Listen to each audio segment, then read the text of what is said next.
Hello everyone, today we are going to start a new topic, that is cytoplasm. In last videos we have completed the structure of plasma membrane, the function of plasma membrane, structure of cell wall, structure of nucleus, that we have completed in last videos. So today we are going to start a new topic, that is cytoplasm. Firstly, we have to understand where the cytoplasm is present. So, as you know, the outermost layer of the cell is called as a plasma membrane or cell membrane, and this one is nucleus. In between the plasma membrane and a nuclear membrane is a membrane of nucleus. The liquid is present that is called as cytoplasm. So, we can say the liquid that is present in between the protoplasma membrane and the nuclear membrane that is called as a. When we will see the cytoplasm with the help of a microscope, then we will see that the cytoplasm is not even. Some part is granular and some part is transparent or clearer. See, if I am saying that this one is plasma membrane, this one is nucleus, so some part is clearer, outside part is clearer, and inner side, that is a granular part. So the outsider part is called as ectoplasm, and the part of the cytoplasm that is inside, that is a granular part, that is called as endoplasm. So cytoplasm का जो part जो बाहर की तरफ है, that is called as ectoplasm, और जो अंदर की तरफ है, that is called as endoplasm. So this cytoplasm is made up of cytosol, and second one is cell organelle. This cytosol is a liquid part, or we can say a aqueous part of the cytoplasm that contains about 90% of water, and remaining 10% are biochemicals like salts, like amino acids, like vitamins, proteins, etc. When we will see the cytosol, then it is we can see that this one is a transparent. But when we will see with the help of electron microscope, लेकिन जब electron microscope से देखते हैं ना, तब इसमें क्या होता है, फाइब्रस कनेक्शंस दिखाई देते हैं. इस तरीके से फाइब्रस कनेक्शंस दिखाई देते हैं. These fibrous connections are made these fibrous connections or filaments are made up of proteins. ये क्या बनाते हैं साइटोप्लाज्म के अंदर? साइटोस्केलेटन बनाते हैं. ओके, दिस साइटोस्केलेटन, ये जो फिलामेंट्स हैं वो तीन टाइप के होते हैं. फिलामेंट्स इसमें जो देखने को मिलते हैं, first one is called as microtubules, second one is called as microfilaments, third one is called as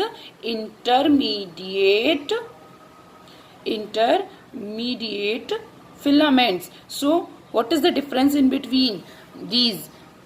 Microfilaments is made up of tubulin protein. कौन सी प्रोटीन है? Tubulin protein. Microfilament is made up of actin protein, and this one is made up of keratin protein. These are three different type of proteins, और जिनसे क्या बने हुए हैं, जिनसे filaments बने हुए हैं. जो फिलामेंट्स क्या काम कर रहे हैं, साइटोप्लाज्म के अंदर एक साइटोस्केलेटन बनाने का काम कर रहे हैं. सो बेसिकली हमारे माइंड में फर्स्ट क्वेश्चन आना चाहिए, what is the function of this cytoskeleton.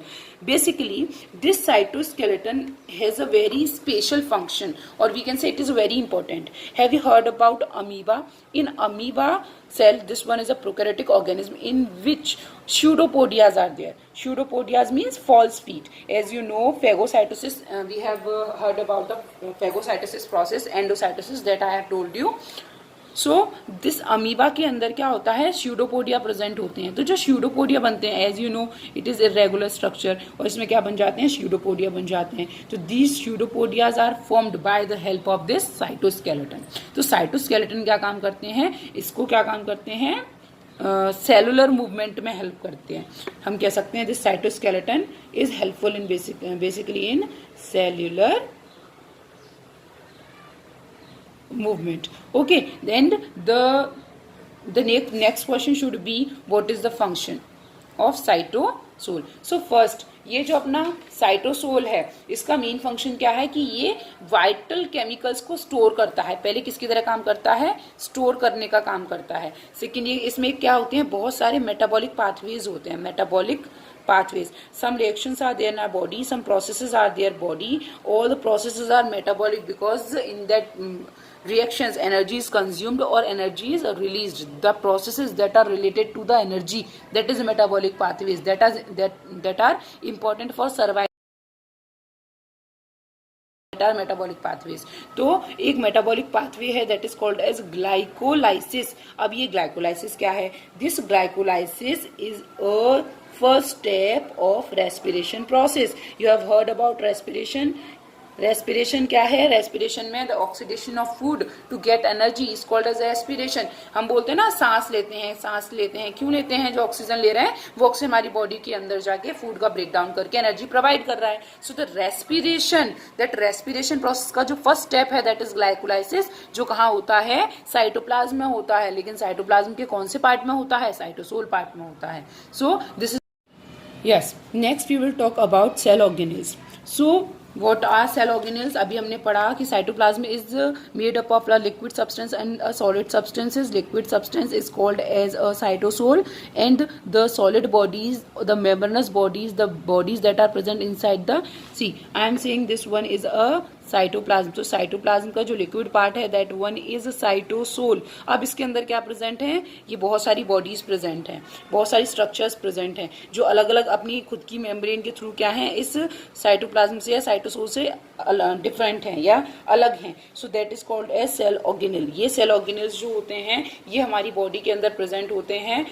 If anyone asks what is the function, so we will categorize these organelles in a 4 categories. First, some organelles are helpful in synthesizing, or some are helpful in synthesizing of substances. Second one is for secretion. Third one is for digestion. Fourth one is for generation of energy or generate energy. सो जितने भी cell organelles हैं उन सबका अलग अलग function है। कुछ synthesise कर रहे हैं हमारी बॉडी में, कुछ सीक्रेशन के लिए हेल्पफुल हैं, कुछ डाइजेशन के लिए हेल्पफुल हैं, कुछ जनरेट एनर्जी को जनरेट करने में हेल्पफुल हैं। अब जब जनरेट एनर्जी पढ़ा तो हमारे माइंड में सीधे क्लिक होना चाहिए power house of the cell.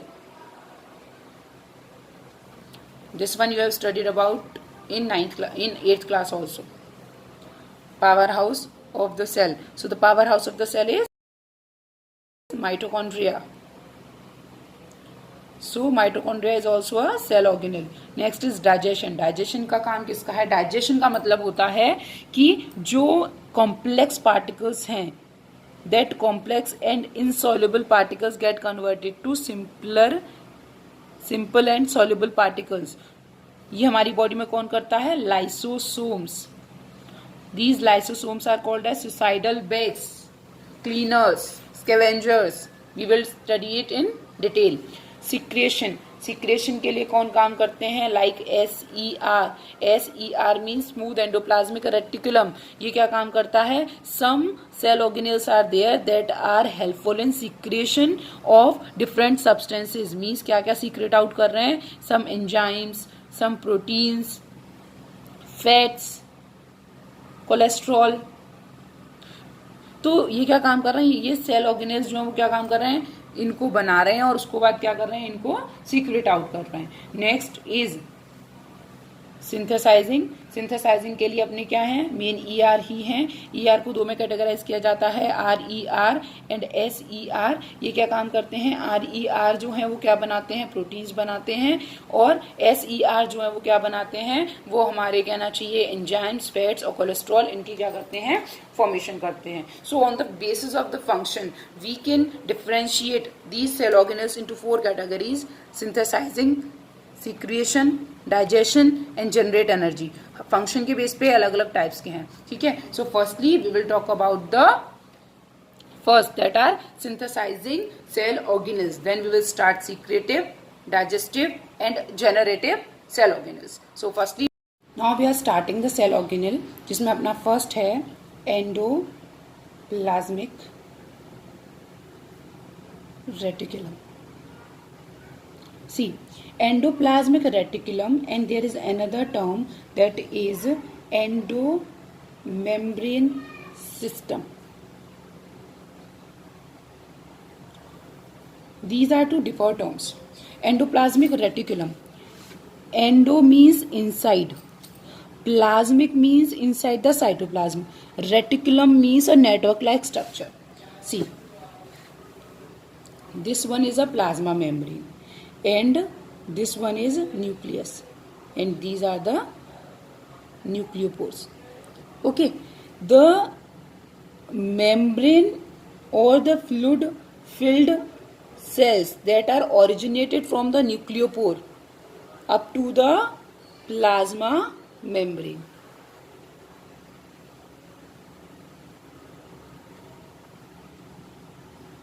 So now you will see this one is nucleopore, this one is plasma membrane, this one is nucleus. In between the nucleus and plasma membrane what is present?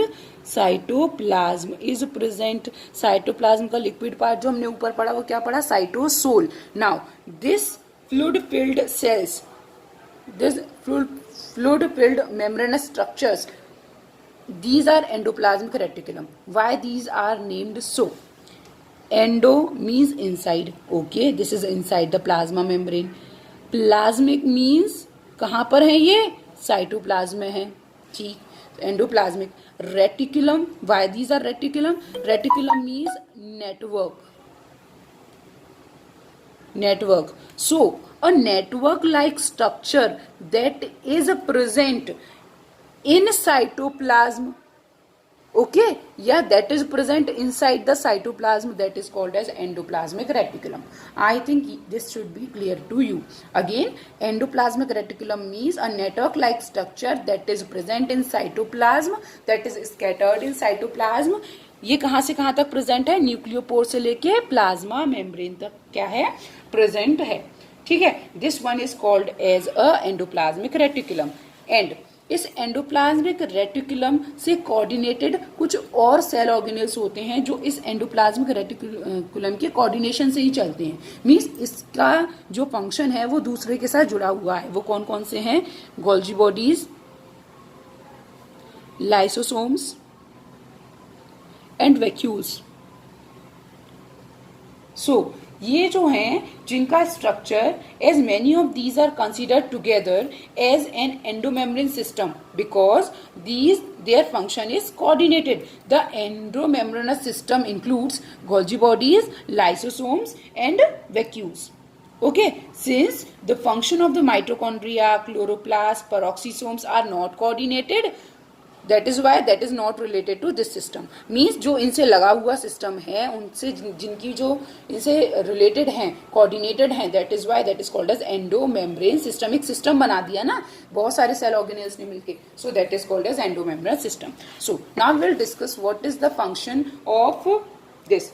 Firstly, एक चीज और मैं आपको बताना चाहूंगी कि ये cytoplasm था. अब इस साइटोप्लाज्म को दो पार्ट में डिवाइड हो गया. एक तो इस ट्यूब लाइक स्ट्रक्चर के बाहर का साइटोप्लाज्म और एक इस ट्यूब लाइक स्ट्रक्चर के अंदर का साइटोप्लाज्म, क्योंकि वहां पर तो ट्यूब प्रेजेंट हो गई ना. तो साइटोप्लाज्म का ये जो पार्ट है जो कहाँ की तरफ है, जो इनसाइड द ईआर है, that is called as luminal. This one is called as luminal cytoplasm. और जो बाहर प्रेजेंट है that one is a extra luminal cytoplasm. Extra luminal cytoplasm. So now we will discuss what is the function of this ER. Firstly, listen to me. As we know, in this nucleus a ball-like structure is present. That ball-like structure is called as nucleolus.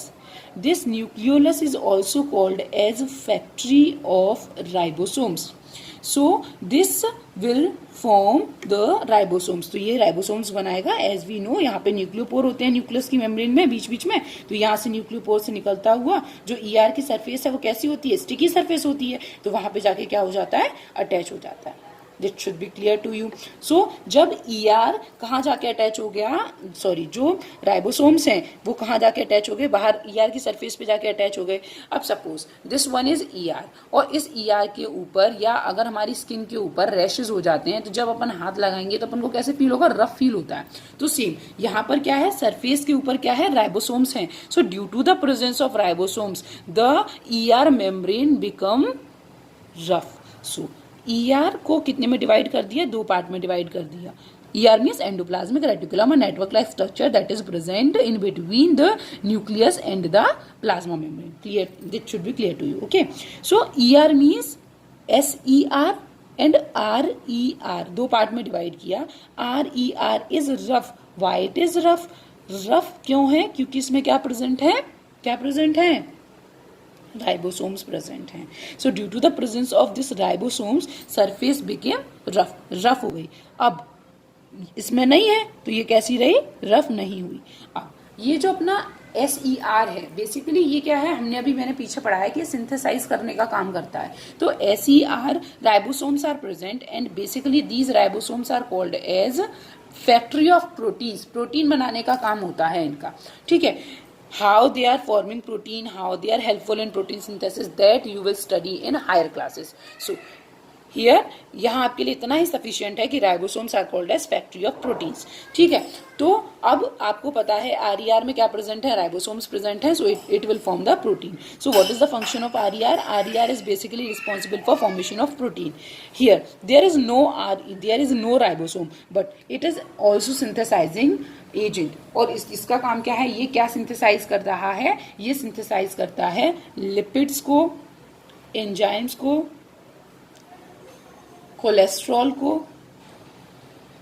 इनको synthesise करने का काम करता है. So first one is RER. In RER surface is rough due to the presence of this ribosomes. So it will form the protein. और जिनमें दूसरा वाला जो है SER स्मूथ वाला है वो क्या बनाएगा? लिपिड बनाएगा, एंजाइम्स बनाएगा, कोलेस्ट्रॉल बनाएगा. जो स्मूथ वाला है क्या उस पर ER प्रेजेंट होंगे? No, there will be no ER. वहां पे कोई भी ER प्रेजेंट नहीं होंगे. अच्छा, एक और चीज, अगर आपसे कोई पूछता है कि ER कितने तरीके का हो सकता है, तो ER जो है ना वो आपको 3 तरीके का देखने को मिल सकता है, या कहना चाहिए इसमें जो मेम्ब्रेन जो है उसके बेस पे. ओके. तो here we will discuss the ER जो है ना वो 2 टाइप का है. ये तो क्लियर हो गया. लेकिन ER 3 फॉर्म्स में मिलता है. एक तो होती है long tubular forms, long tubular structures होती हैं, कुछ बैग लाइक स्ट्रक्चर्स होती हैं, और कुछ जो होती हैं वो ब्रांच्ड फिलामेंट लाइक स्ट्रक्चर्स होती हैं. ठीक है. तो this one is called as cisternae, this one is called as vesicle, this one is called as tubules. So जो RER है वो किस फॉर्म में होता है? सिस्टर्नी की फॉर्म में होता है मोस्टली. और वेसिकल्स और ट्यूब्यूल्स किस में प्रेजेंट होती हैं? SER में प्रेजेंट होती हैं. Okay. So now we can say that ER का फंक्शन हो गया formation of proteins, formation of lipid, enzymes, cholesterol, this all.